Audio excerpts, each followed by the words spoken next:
Avez-vous déjà pensé que tout était en place, juste avant de découvrir que ce n'était qu'un mirage? Aujourd'hui, Jésus nous offre une parole traversante. La vie d'un homme ne dépend pas de ses biens. Luc 12, 15. Attention, ne te laisse pas tromper. La véritable pauvreté n'est pas dans ce que tu n'as pas, mais dans ce que tu gardes pour toi-même. Reste avec moi. Ce message peut transformer ton regard sur la vie. Nous abordons aujourd'hui les lectures du 18e dimanche, année C, Qoéleth ou Ecclésiaste, sur l'absurdité de l'effort humain sans Dieu, Jésus appelant à libérer le cœur de l'attachement aux possessions, Luc 12, 13 à 21.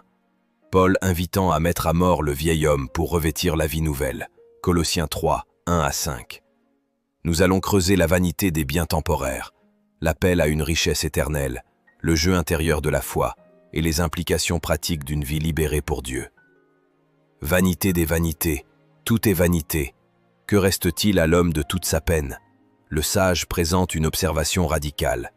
L'effort humain, même intelligent et sincère, demeure éphémère. Les héritiers peuvent détruire le fruit du travail de leurs prédécesseurs. C'est la déconvenue sociétale, mais surtout spirituelle, de chercher une sécurité horizontale.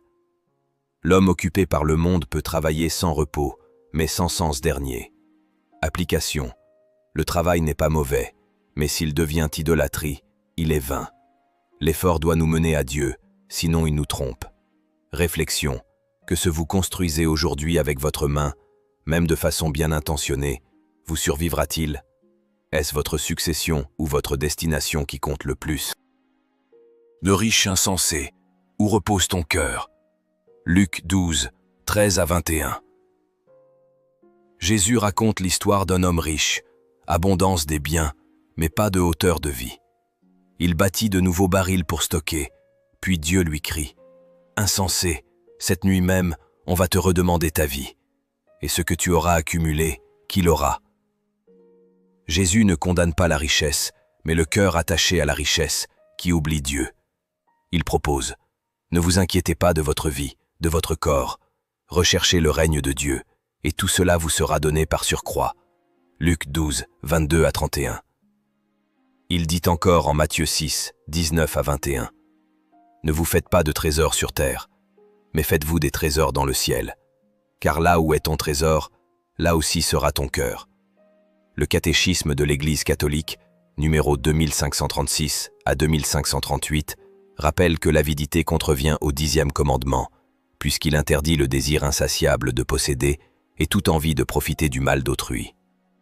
Tu peux posséder des biens, mais si tu les possèdes uniquement pour toi seul, tu es déjà pauvre. La vraie richesse, joie, liberté, service, se gagne en détachant ton cœur du moi pour servir des autres. Ce qui reste éternel, être riche de Dieu, c'est vivre pour l'amour. La vraie richesse ne se compte pas en pièces d'or, en maisons ou en succès mondain. La vraie richesse, selon l'Évangile, c'est d'avoir un cœur habité par Dieu, rempli de charité, de foi et d'espérance. Jésus dit dans Luc 12, 21, « Voilà ce qui arrive à celui qui amasse pour lui-même, au lieu d'être riche en vue de Dieu. » Être riche en vue de Dieu, c'est vivre une vie donnée, tournée vers les autres, vers le Seigneur. C'est accumuler non pas des choses matérielles, mais des actes d'amour, de service, de miséricorde. Ce que le catéchisme de l'Église catholique, numéro 2247, appelle les œuvres spirituelles et corporelles de miséricorde. Saint Paul dit aussi que celui qui sème chichement récoltera chichement et que celui qui sème largement récoltera largement. Dieu aime celui qui donne avec joie. 2 Corinthiens 9, 6 à 7. Ce que nous gardons pour nous meurt avec nous. Mais ce que nous donnons, par amour, nous précède dans le royaume. Confère Matthieu 6, 20. Amassez-vous des trésors dans le ciel. Dans cette optique, la richesse véritable, c'est celle qui ne rouille pas, que personne ne peut nous voler. L'amitié avec Dieu, la paix du cœur, le pardon donné et reçu, la joie de vivre selon l'Évangile. Jésus nous rappelle, « Là où est ton trésor, là sera ton cœur. » Ta vie court vers une terre céleste. Y as-tu investi? Te sens-tu pauvre ou riche? Durant cette semaine, prends un geste concret. Offre ton temps à qui vit seul. Donne non pas l'utile mais le merveilleux. Offre ton pardon, ton sourire, ta présence. Réévalue ta vie. Cours-tu derrière les richesses mortelles ou tisses-tu des liens sacrés avec Dieu et ton prochain? Laisse un bénédiction dans les commentaires. Seigneur, apprends-moi à bâtir le trésor qui dure. Chaque geste d'amour est un coffre céleste que tu ajoutes à ton héritage en Dieu. Prions ensemble. Seigneur Jésus, tu nous avertis contre le piège de l'argent.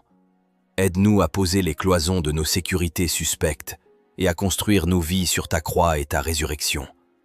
Fais de notre cœur un trésor pour l'éternité, généreux, libre, disponible. Que nous vivions non pour nous-mêmes, mais pour annoncer ton royaume, dans la miséricorde, le partage et l'espérance. Amen. Si ce message t'a touché, laisse un like, abonne-toi et active les notifications pour plus de méditations qui nourrissent la foi. Partage cette vidéo avec ceux autour de toi qui cherchent une foi vivante, une vie qui dure. Écris dans les commentaires une bénédiction si tu fais le choix d'investir dans le royaume aujourd'hui.